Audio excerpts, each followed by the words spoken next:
Hello, guys, and welcome. It is March 28th, 2021, and we are getting into week 10 of the class. Can you believe it? We are almost two-thirds done.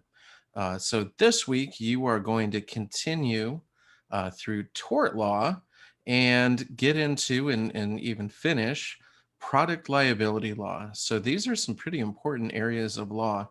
I remember, I think the lowest grade I got in law school was in torts class.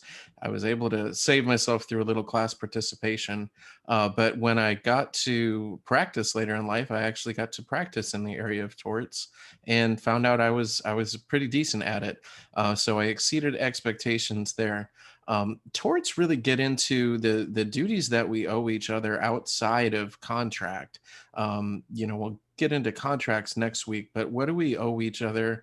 Just kind of I call them the walking around duties, or like just the wild duties that exist to each other. And you think, well, why do I owe anything to anybody? Well, when you think about it, you certainly have the right to walk around, and if you want to dance or do some yoga, you can probably do that in most places, but you're not allowed to do it in a way that spills somebody's drink on them or hits them in the nose, right? Because you have a duty not to harm other people, and that's just kind of a free floating existing thing.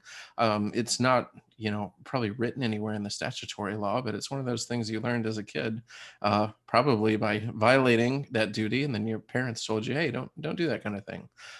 So that's kind of what tort law is.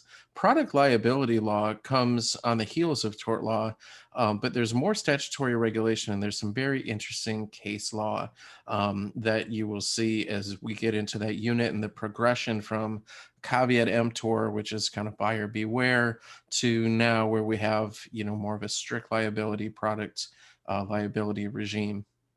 So you'll kind of see how that goes through, and we'll meet our old Latin friend res ipsa loquitur again this week. So a few cases, I'm going to share my screen with you guys here, a few interesting cases this week, one of which even touches directly on what we are doing. So the Supreme Court this past week decided a product liability case against or involving the Ford Explorer and the Ford Crown Victoria. So this case has elements of tort, product liability, defective vehicles, but also interestingly, the question of personal jurisdiction, minimum contacts, long arm statutes, and all the like. So you remember I kind of harped on this, and you're like, oh, when would that ever really come into play?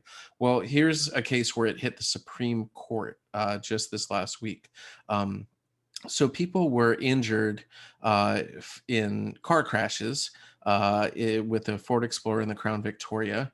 The respective victims were residents of Montana and Minnesota. The cars were not made in those states, nor were they purchased in those states. But the people did have the crash there. And so the question was, before the court, can Ford be sued in Montana and Minnesota for vehicle crashes there related to allegedly defective vehicles that were sold in other states?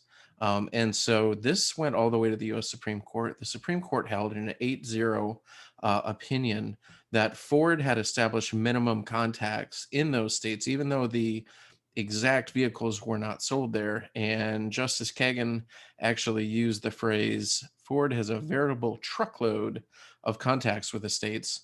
She found that Ford did substantial business in Montana and Minnesota, including promoting, selling, and servicing the models of vehicle at issue in the suits. I am surprised that Ford pushed this all the way to the Supreme Court.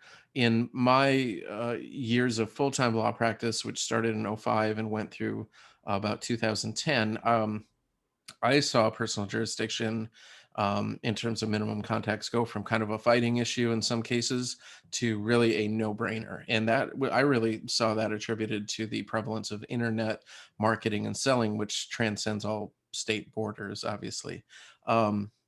So I'm surprised that Ford pushed it this far, but they did not prevail. It doesn't mean they have lost the product liability case. This is just the jurisdictional issue that kind of precedes all of that.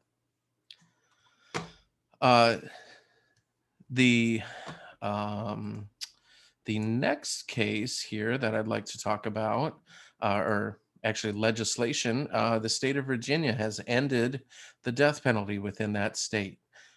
So I was not aware of this, they've executed 113 people since the US Supreme Court reinstated the death penalty in 1976, which makes them second only to Texas in the number of people they have executed. However, they have now eliminated it, and they said that is the governor said that is the moral thing to do.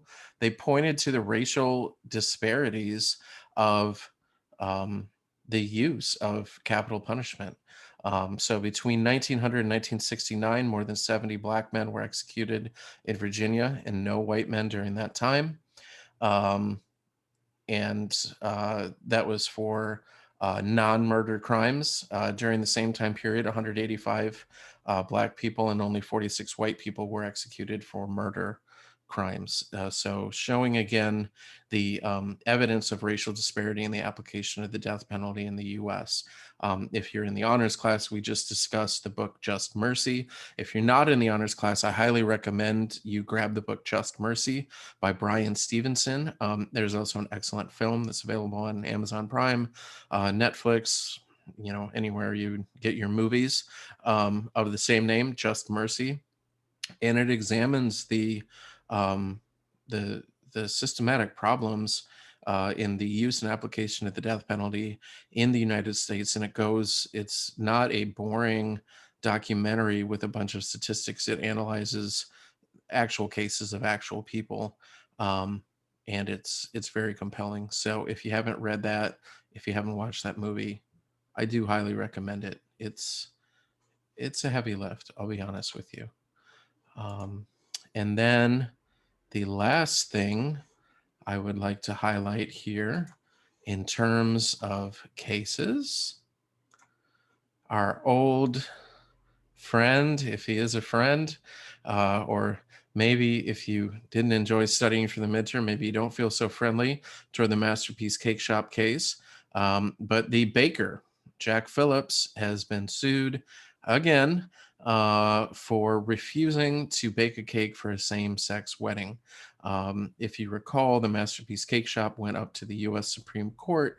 Um, we hope they would decide the issue of which um, argument was more compelling or more legally compelling in terms of his First Amendment, religion and free speech arguments versus the civil rights argument of not being allowed to discriminate based on sexual orientation. Of course, the Supreme Court decided that he had not gotten a fair shake in his initial hearing in Colorado, and so they sent it back down.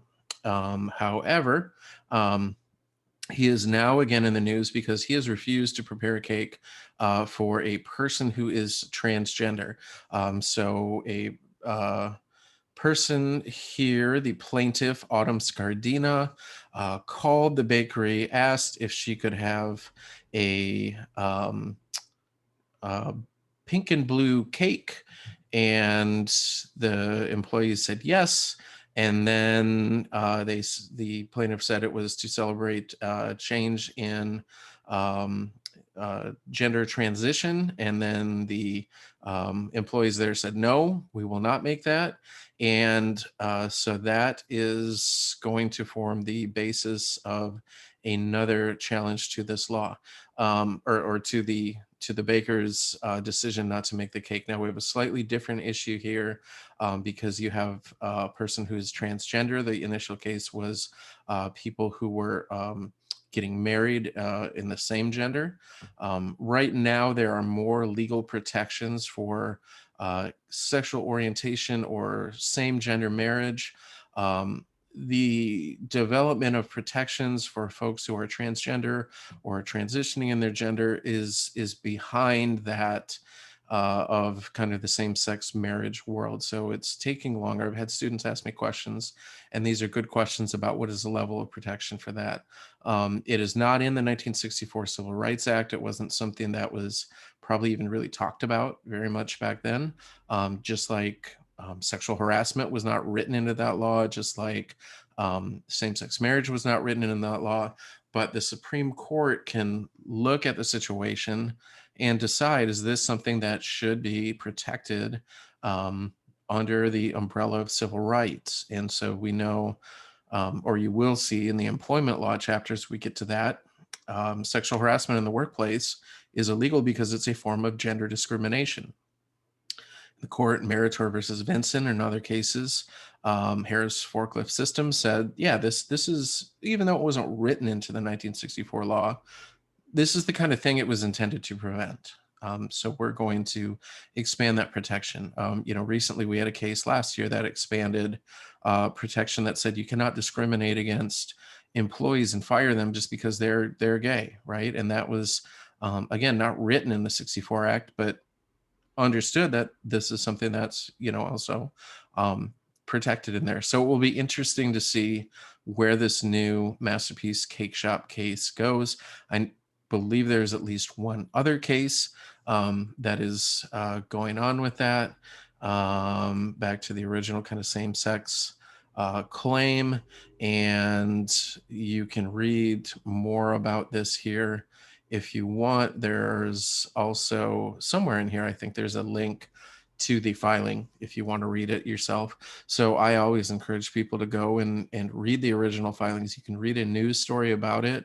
And the ABA Journal, I think, does a pretty good job of giving you a balanced form of coverage. I think SCOTUS blog does an excellent job of giving you coverage without bias and of telling you if one of the authors is somehow involved in the case or their firm is.